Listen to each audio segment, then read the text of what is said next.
Steve, let's break down the Denver Broncos wide receiver room. A sneaky, I think, very talented room in the NFL. This is what I want to start off with for you. If you're a wide receiver on a team that went 14-3 and went to the AFC Championship game, and you're coming back the next year as a receiver, Steve, how excited are you that your quarterback led the NFL in attempts the year before? You're going, I'm getting footballs, man.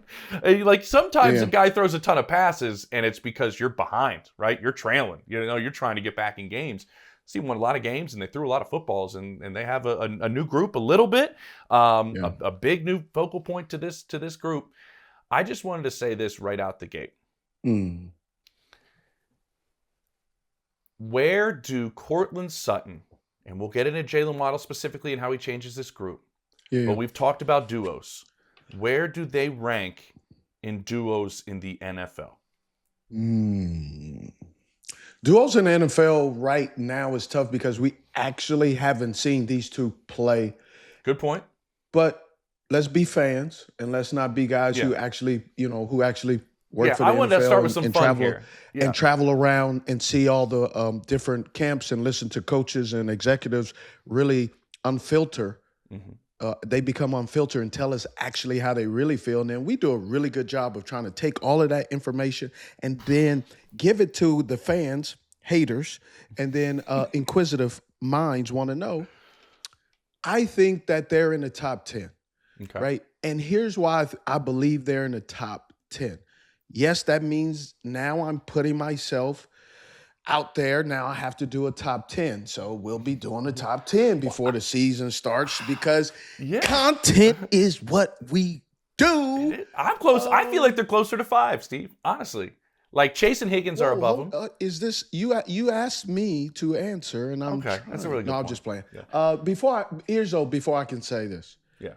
For whatever reason, man, I just haven't always believed, and maybe it's just old school pessimistic Paul in me. Just, I got to get more on the golf course, which I'll be playing tomorrow. Let's go. I got to get more on the golf course so I can be optimistic Oscar, right?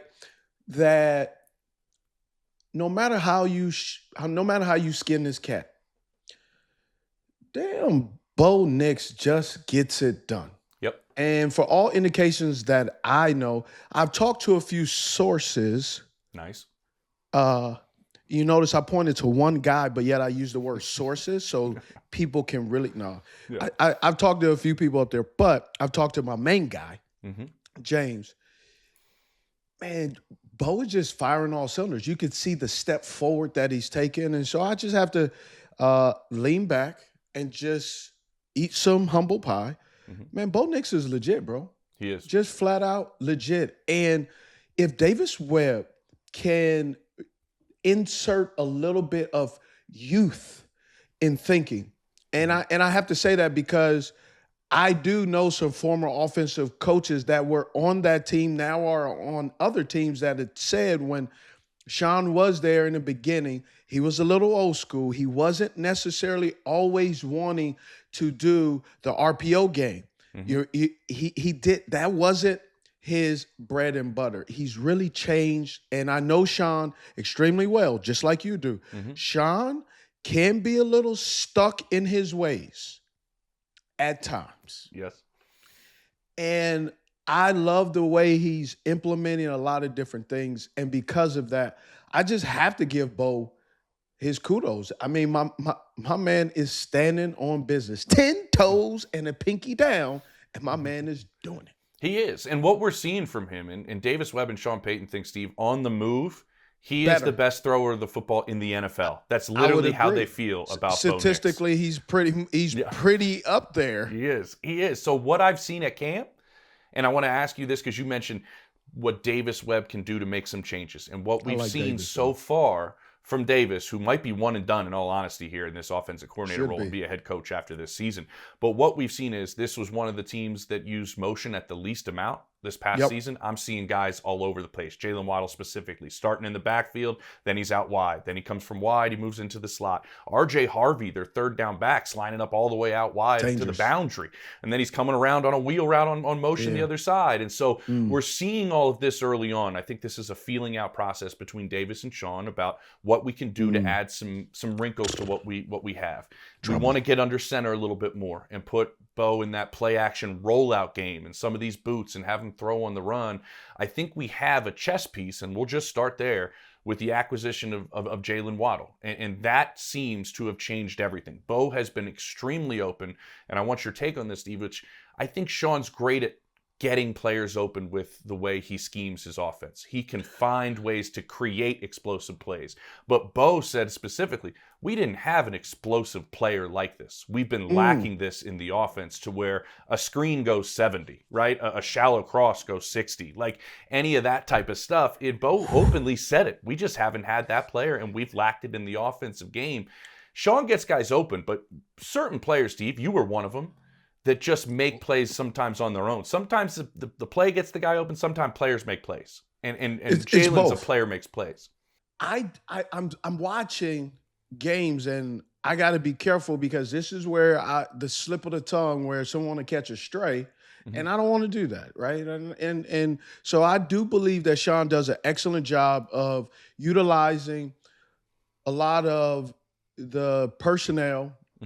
Utilizing formations, switch releases. Like you said, he doesn't, in the past, he hasn't done a lot of motions and all that stuff. He has used a little bit gadget. Taysom Hill, when he was in with the Saints, he did a lot of motions so he can make sure to identify. Well, sometimes those motions for the regular eye, it's a motion, but inside the building, it's a shift. Right? And it's a set, and then bang, everybody shifts. That's just, and then you'll have a motion.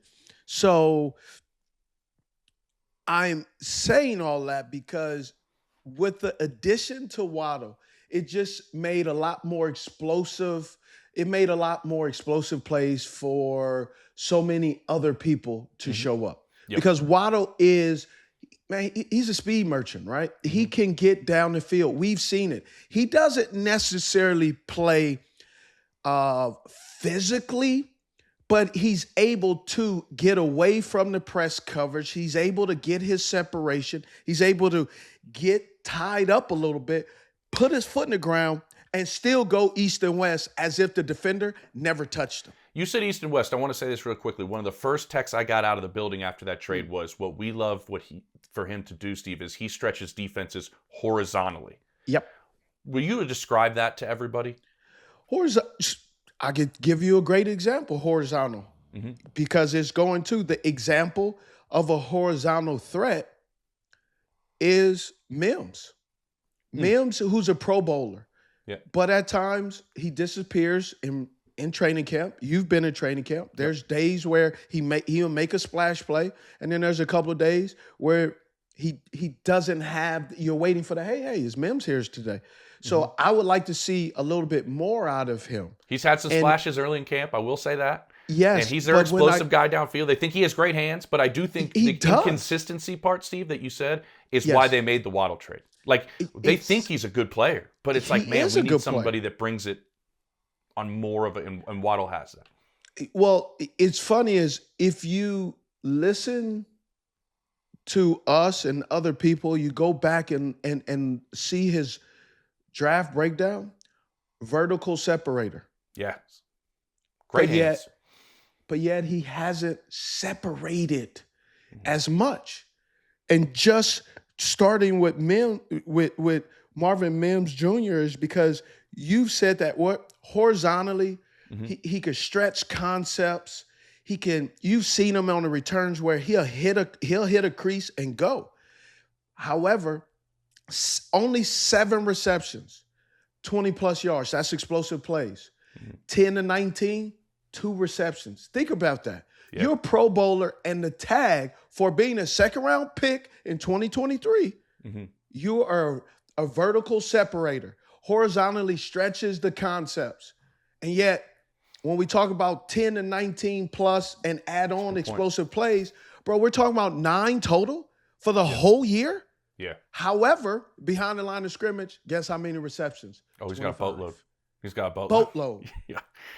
I've always been told, Steve, they have just tried to find ways to get him the football. They understand the explosion. Obviously, one of the best returners, if not the best returner in football. Yes.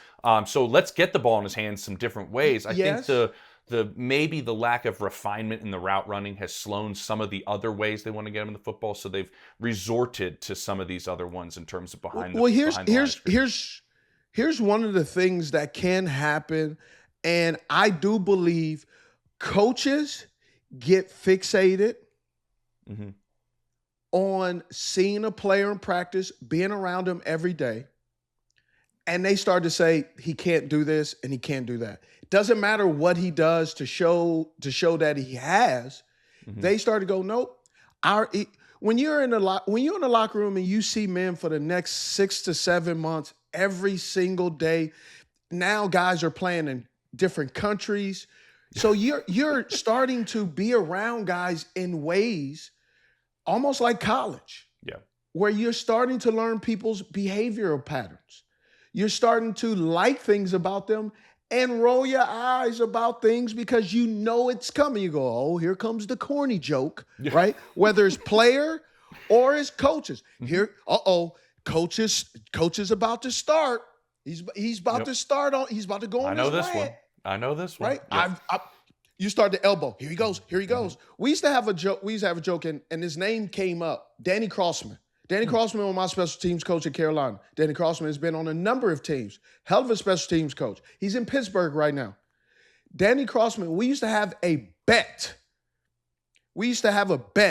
How many times he would say a particular word because that was his cadence. He would go, gay. Man, it got to a point where, bro, we was putting dollars on that thing. Yeah. Right? And I'm not talking about the betting that everybody gets to. We're just talking about just like observing the people you're around so much, right? And that's what I think Mims is falling into. Well, he doesn't do this well. He's not a refined route runner when you compare him to Courtland Sutton, when you compare him to a Jaylen Waddle. Hey, when you compare him to a Pat Bryant, who's balling, right? And look, Troy Franklin, and let's not go ahead and talk about the class favorite, Lil'Jordan Humphrey. Steve, I hope my wife someday loves me the way Sean Payton loves Lil'Jordan Humphrey. This dude gets targets galore out here at training camp when I'm watching it, and Sean just loves the guy. I love Lil'Jordan Humphrey, but here's the thing: what Sean is doing, Lil'Jordan Humphrey, is what old heads, veterans, when we sit back in practice, we watch it, we go, watch this manufacturing of a kid making the squad. Every team, every coaching staff, every positional coach has a guy that they feel, hey, that's a guy now. You got to make it, right? Because he's dependable. He knows exactly who he is, right? And I just bring that up because when you can't tell me Lil'Jordan Humphrey is a better player than some of the other players that they currently have on the roster. Well, you want to get some of these younger guys going, right? We'll get into Pat Bryant. You can't get these younger guys going when you're force feeding somebody that's the favorite. Yeah. Right. So what Waddle does, Waddle is going to become Courtland Sutton is the guy. He's got his thing. Yep. He's got his thing. Boundary, contested catch, downfield, but touchdowns. He's a little bit older. And Waddle is now the number one wide receiver.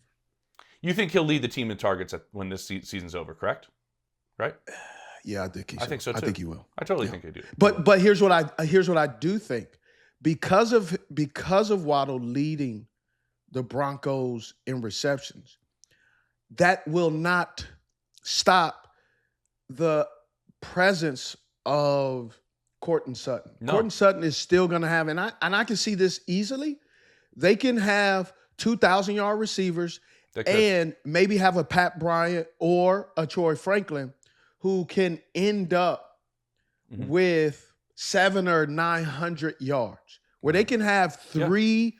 They can have their version of the big three. Yeah, I think they could. We know who the big two is. We just not sure which guy is gonna show up or get the opportunities. Yeah. Because both of these guys, whether it's Pat Bryant or it's Troy Franklin, both of these guys have had some injuries, not to their fault. Mm-hmm.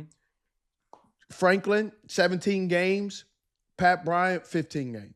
And the Pat Bryant concussion thing at the end of the year last year, a little scary. But man, very scary. Big player. Really good at football IQ. They kind of feel like people don't understand how smart this guy is as a receiver. Who, Pat Bryant? Yeah. Man. Let's get into him. He's standing out in camp. He brings sheer grit and physicalness, intermediate route runner. But here's the thing that I've started to dig deep, because I'm trying to figure out what the heck is going on. Why is the Pat Bryant situation not being? He's not impacting in a way that everybody assumed. Well, first of all, when you are trying to hire someone who's not just only qualified, but generally interested in the role, that's always difficult. So the tool of ZipRecruiter gives you an opportunity to find someone who's eager, who can stand out, who's over or underqualified, but they're willing to be teachable. And that's the most interesting part. ZipRecruiter gives you all those candidates, the most interested, qualified candidates, and they give it to you fast. So you can meet the right people faster, and candidates who can tell you in their own words why they're interested in the job that you are offering. School is right around the corner, which means I'm still in the summertime. I don't have time to waste my nice hot days not sitting at the beach or in the pool or having fun with my kids. I don't want to be bogged down with all these resumes reading them. But with ZipRecruiter, they give you an opportunity to figure out which candidates make the best opportunity and passion without going through all of the resumes. So that's the best thing. Candidates can tell you in their own words why they're interested in your job. No wonder why ZipRecruiter is the #1 rated hiring site. 4 out of the 5 employers who post on ZipRecruiter get a quality candidate within the first day. Find candidates who really want your job on ZipRecruiter. That's ZipRecruiter.com/89show. Meet your match on ZipRecruiter. The Pat Bryant situation he's not impacting in a way that everybody assumed. Well, first of all, you got him playing out of position. Let me ask you about this. My man is 6'3". Mm-hmm. You put it, Steve. You see him out there on the practice field, standing next to Courtland Sutton, who is a massive individual out there at the X, and you're like, damn, this guy's about his size. It's like you know what I mean? Like Pat standing next to him, you're like, this guy's put together. So what I wanted to ask you when you said playing out of position, the plan, to my understanding this year, is obviously they think he's a really, really smart receiver. They think his hands in traffic, Steve, are really, really ridiculous. Good. That's what when I saw him at Illinois. When I saw him at Illinois, that was one of the things that just it bounced off the film. And it was like pop, pop, pop. Exactly, and they love to see he keeps his feet on the ground in those situations, right? A ton. And then what they're looking to do and is have him play X and seamlessly can put him in the slot. Like that's what they're looking to see this year, being able to do both of those things. Thoughts on how you could use Pat Bryant in that? And again, he's going to move in relation to, we want Waddle to draw this for this play. We want this, and then we can move. And that's a good thing to be as a receiver, because they're going to move Waddle. We can move Pat. So I went back and looked, and I'm like, bro, I'm just not understanding. I can't figure out what's going on. And here's why. You got a 6'3" receiver, and you use them pretty much mostly 59% in the slot. Mm-hmm. But then when I go back and look at his film, bro, he didn't play in the slot. You drafted him because of his playmaking ability. And you know where he made his plays? 80% of it was outside. That's a head scratcher, and I don't understand when teams draft the kid and say, hey, he's really good, and we're going to draft you, and we're going to put you out of position. Hey, go make a play. Well, let me ask you this, because if he can show that on the outside, And early on, it's not if he already showed it in college. That's why I get what you're saying. Yeah. If he can give you that on the outside. Yeah, I'm just emphasizing it. Hold on. I'm just emphasizing it because history matters, especially for our fans at 89 show. When I may tick off, when I say something that maybe doesn't sit well, oh, he's not researched. He doesn't know. You're right. So I want to make sure I emphasize. You're right. And make sure that my notes that y'all see. Mm-hmm. No, let's dive deep. Let's get deep. Look, So let's go deep in there and explore. So Dora the Explorer, baby. So listen, keep that in, John. If he can give you this on the outside, and obviously we know Courtland is a boundary receiver. Yep. I thought it was interesting that early on in the spring, Sean Payton's like, our plan, this very distinct plan for Jaylen Waddle is he's on the outside. We think he's great on the outside. But in camp, I've seen him playing in the slot some, and I've seen him doing some different things as a receiver. And this kind of jumped out at me because, Brandon Jones, their safety, played with him in Miami.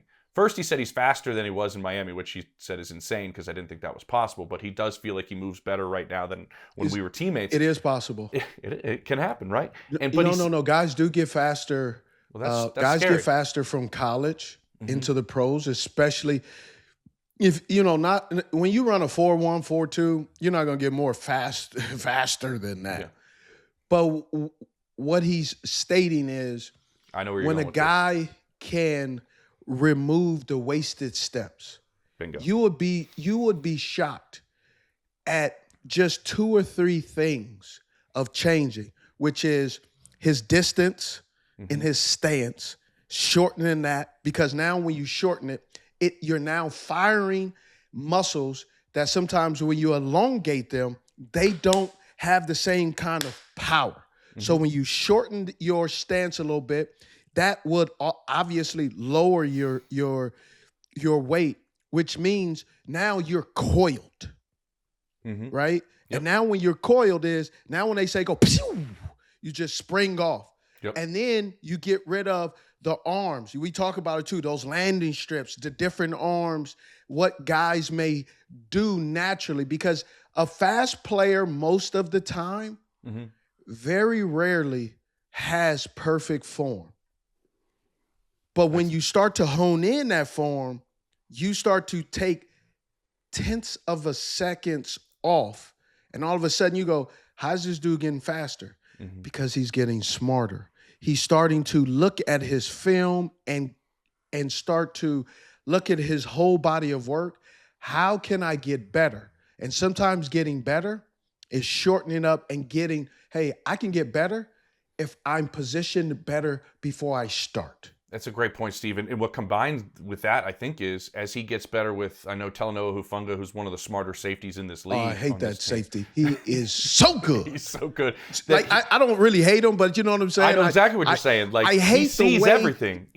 I hate the way he plays as a wide receiver because that boy is hunting and he's going to find someone to disrupt their day. Exactly. And so to me, what you're saying, and I think all of that is spot on in terms of refining all those things and where even the appearance of being faster, when Huff was like, you watch him, like a 10-yard stop looks the same as a go.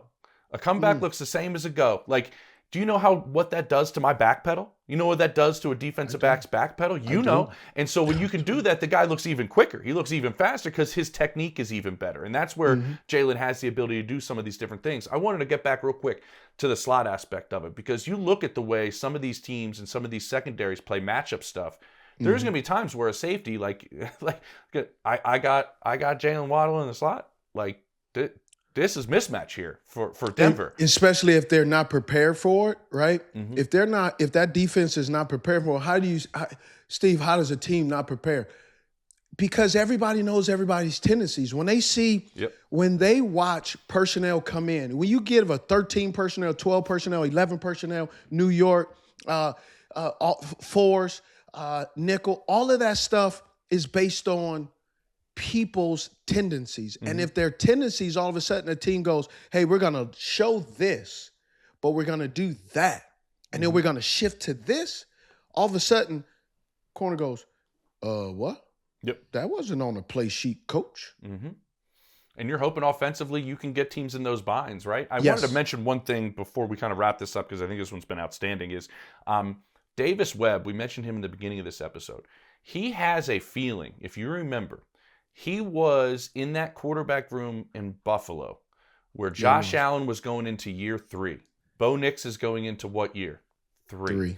And they added Stefon Diggs when he was going into year 3.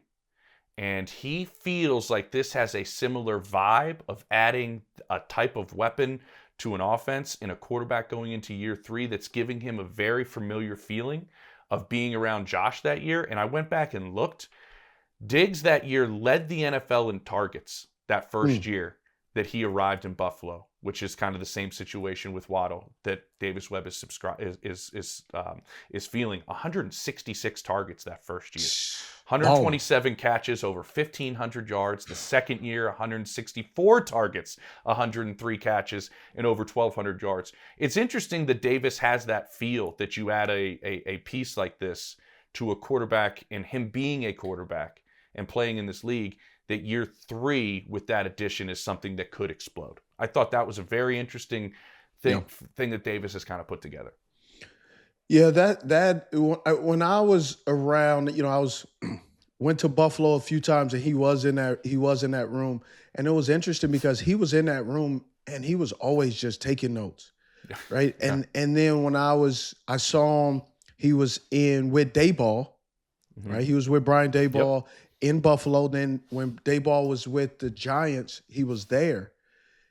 When he was with the Giants, he was damn near a coach. He was. He was damn near a coach with a helmet on, and he wasn't running drills, but he was very vocal during the drills as a player. I was like, yo, he got something. Yeah, he does. And so I kind of trust him with this. So to me, my final thought, Steve, is I think the addition of Waddle allows a lot of these guys they've been, I don't want to say forcing to be a complement to Courtland Sutton as a 2, now maybe get to be comfortable as a 3, whether it's Pat Bryant or Mims or Troy Franklin. And Waddle even helps Court have maybe some matchups on the outside that he can continue. We mentioned continue to dominate, continue to show up. Yeah. I think that's a fair statement. It's not a slight to anybody. Be great in your role. No, it's not. But we talked about Parker Washington crushing the number 3 role in Jacksonville. Whomever is the number 1, you need a number 2. So you're gonna get forced to show up. Just like whoever the starting running back is or whoever the starting guard is, well, damn it, you need somebody who's gonna be a backup, somebody who can do the job in case the other team takes away the number 1 option or the pass that it was intended to. So I don't find it offensive, and I don't think these guys should be offended that, hey, thrive in it. I'm forced to be a number 3. Well, guess what? Some teams go in the season with 5, 6, or 7 wide receivers. Well, they need somebody to fill those roles. You mentioned this team with the number 3 could have 700 yards. I don't think anybody's going to be upset about that if they're playing 3 and they have 600, 700 yards. I think this is the best receiver group in the division.